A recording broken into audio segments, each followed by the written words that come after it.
4G school के online तर्ज तालीम में आप तमाम का इस्तकबाल है। 7वीं जमात तारीख़ और शहरियत सबक नंबर 1 की वीडियो आपने देखी होगी। अगर आपने वो वीडियो नहीं देखी है तो हमारे चैनल 4G स्कूल को सब्सक्राइब कीजिए। उसकी प्लेलिस्ट में 7वीं के फ़ोल्डर में आपको वो वीडियो मिल जाएगी और उसके सवाल जवाब की भी अलग से एक वीडियो बनाई गई है, जिससे रहनुमाई हासिल करके आप उसके सवाल जवाब हल कर सकते हैं। चलिए आज के इस सबक में हम सबक नंबर 2 शिवाजी महाराज से क़ब्ल का भारत, इस सबक की मालूमात हासिल करेंगे। ये वीडियो सिर्फ आपकी रहनुमाई के लिए बनाया जा रहा है। अगर इसमें आपको किसी किस्म की कोई परेशानी, कोई पॉइंट नहीं समझ में आ रहा है तो हमें कमेंट में ज़रूर बताइए, हम उससे क्लियर करने की कोशिश करेंगे। सबक नंबर 2 शिवाजी महाराज से क़ब्ल का भारत। इस सबक में हम शिवाजी महाराज से क़ब्ल के अहद में भारत की मुख्तलिफ़ हुकूमतों का मुताला करेंगे। इस अहद में भारत में मुख्तलिफ़ हुकूमतें मौजूद थीं। 8वीं सदी ईस्वी में पाल बंगाल का मशहूर हुक्मरान ख़ानदान था। वस्ती हिंद में गजर प्रतिहार हुकूमत ने आंध्रा, कलिंग और विदर्भ, मगरबी काठेवाड़, कन्नौज और गुजरात तक वसअत हासिल कर ली थी। शुमाली हिंद के राजपूत ख़ानदानों में भी गढ़वाल और परमार अहम ख़ानदान थे। राजपूतों के चौहान ख़ानदान में पृथ्वीराज चौहान निहायत बहादुर राजा हो गुजरे हैं। तराई की पहली लड़ाई में पृथ्वीराज चौहान ने मोहम्मद गौरी को शिकस्त दी थी, लेकिन तराई की दूसरी लड़ाई में मोहम्मद गौरी ने पृथ्वीराज चौहान को शिकस्त दे दी। तमिलनाडु के चोल ख़ानदान के राजाओं में राजा अव्वल राजेंद्र अव्वल अहम थे।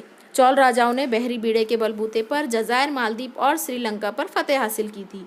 बहरी बीड़ा यानी कि आज के ज़माने में जिसे हम नेवी कह सकते हैं, कि जो समंदरी फ़ौज होती है, वो समंदरी फ़ौज यानी कि समंदर के किनारों के इलाके वो फतेह करते हैं। कर्नाटक के होयसल ख़ानदान के विष्णुवर्धन रामी राजा ने पूरा कर्नाटक फतेह कर लिया था। महाराष्ट्र के राष्ट्रकूट ख़ानदान के राजा गोविंद सुवम के दौरे हुकूमत में इस ख़ानदान की हुकूमत कन्नौज से रामेश्वर तक फैल चुकी थी।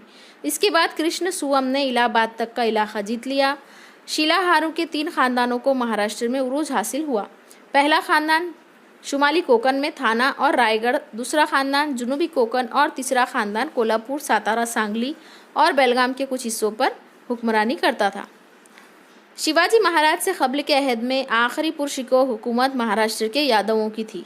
औरंगाबाद से करीब देवगिरी यादव ख़ानदान के राजा भल्लम पंजुम की राजधानी थी। उन्होंने कृष्णा नदी के परे अपनी हुकूमत को तोसी दी। यादव ख़ानदान का दौरे हुकूमत मराठी ज़बान और अदब का सुनहरा दौर माना जाता है। इस दौर में महाराष्ट्र में महानुभाव और वारकरी फ़िरक़ों को उरूज हासिल हुआ। शुमाल मगरबी जानिब से हमले।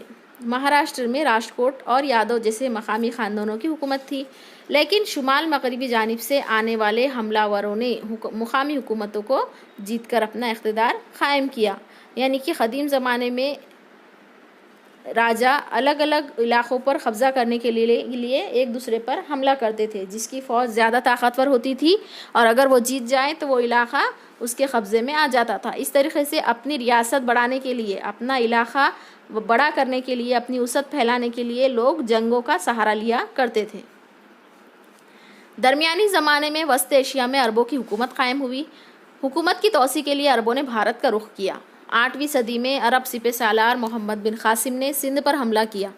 वहाँ के राजा दाहर को शिकस्त देकर उन्होंने सिंध फतेह कर लिया। इस हमले की बिना पर पहली मर्तबा अरबों का भारत से सियासी वास्ता पड़ा।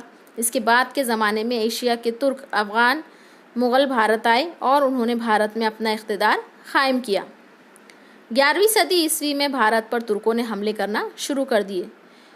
वो अपने इक़्तिदार को बढ़ाते हुए भारत की शुमाल मगरबी सरहद तक पहुंच गए। गजनी के सुल्तान महमूद ने भारत पर कई हमले किए। इन हमलों में इन्हें मथुरा, वृंदावन, कन्नौज और सोमनाथ के खुशहाल मनादिर से बड़ी दौलत हाथ आई, जिसे वो अपने साथ ले गए। शुमाली हिंद की सुल्तान शाही। 1175 ईस्वी और 1178 ईस्वी में अफ़गानिस्तान के इलाक़े गौर के सुल्तान मोहम्मद गौरी ने भारत पर हमले किए। भारत के फ़तेह किए हुए इलाक़ों की देखभाल के लिए उन्होंने कुतुबुद्दीन ऐबक का तक़र्रुर किया। 1206 में मोहम्मद गौरी के इंतकाल के बाद कुतुबुद्दीन ऐबक ने अपने ज़ेर असर इलाक़ों के मामलात की देखभाल आज़ादाना तौर पर शुरू कर दी। ऐबक जो बुनियादी तौर पर ग़ुलाम थे, दिल्ली के बादशाह बन बैठे। देखिए यहाँ पर भी एक इम्पॉर्टेंट सवाल हमेशा से आपको आएगा कि वो कौन सा ग़ुलाम है जो दिल्ली का बादशाह बन बैठा। उसका जवाब होगा कुतुबुद्दीन ऐबक। आपसे गुजारिश है कि आप हमारी तमाम वीडियोस गौर से सुने और इसे शुरू से आखिर तक देखें ताकि आपके इल्म में इजाफा हो और आपको आइंदा सवाल जवाब हल करने में आसानी हो। सन 1210 में कुतुबुद्दीन ऐबक का इंतकाल होगा।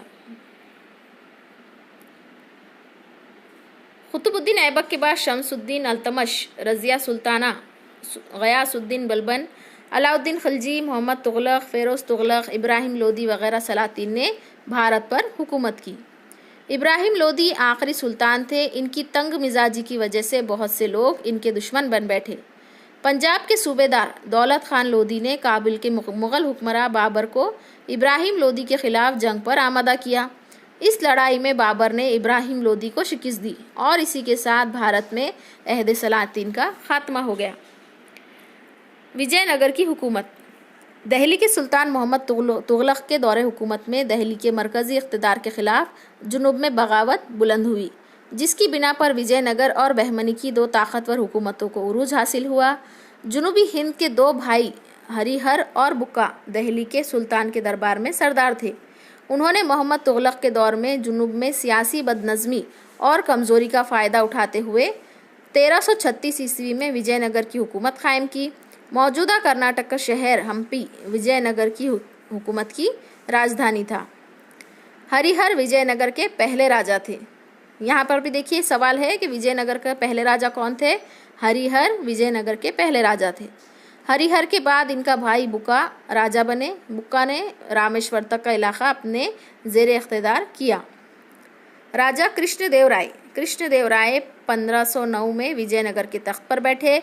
उन्होंने विजयवाड़ा और राजमहेंद्री के इलाके जीतकर अपनी हुकूमत में शामिल किए।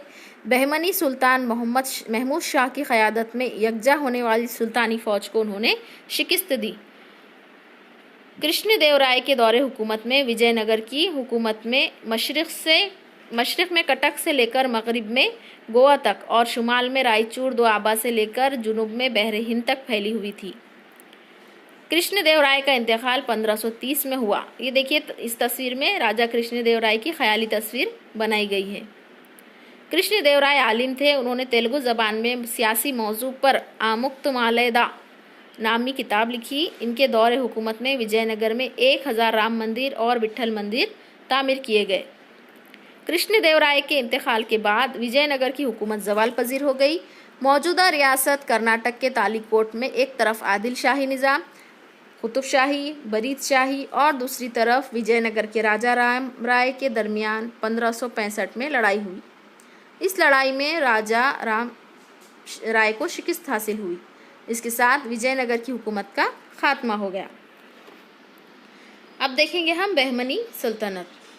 मोहम्मद तुगलक की बालादस्ती को ख़त्म करने के लिए जनूबी भारत के सरदारों ने बगावत की। इन सरदारों के कायद हसन गंगू ने दहली की शाही फ़ौज को शिकस्त दी। 1347 में नई हुकूमत वजूद में आई। इस नई हुकूमत को बहमनी सल्तनत कहा जाता है।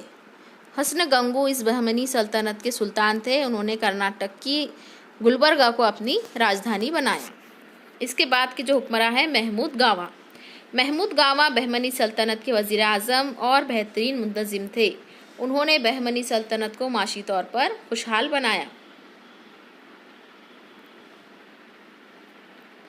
फ़ौजियों को जागीरदारी के बजाय नक़द तनख्वाह देने की इब्तिदा उन्होंने ही की है। फ़ौज में नज़्म व ज़ब्त पैदा किया। ज़मीनों के महसूलात के इंतज़ाम में इस्लाह की। बीदर में अरबी और फ़ारसी उलूम के मुताले के लिए मदारिस क़ायम किए। महमूद गावा के बाद बहमनी सल्तनत के सरदारों में ग्रोहबंदी बढ़ने लगी।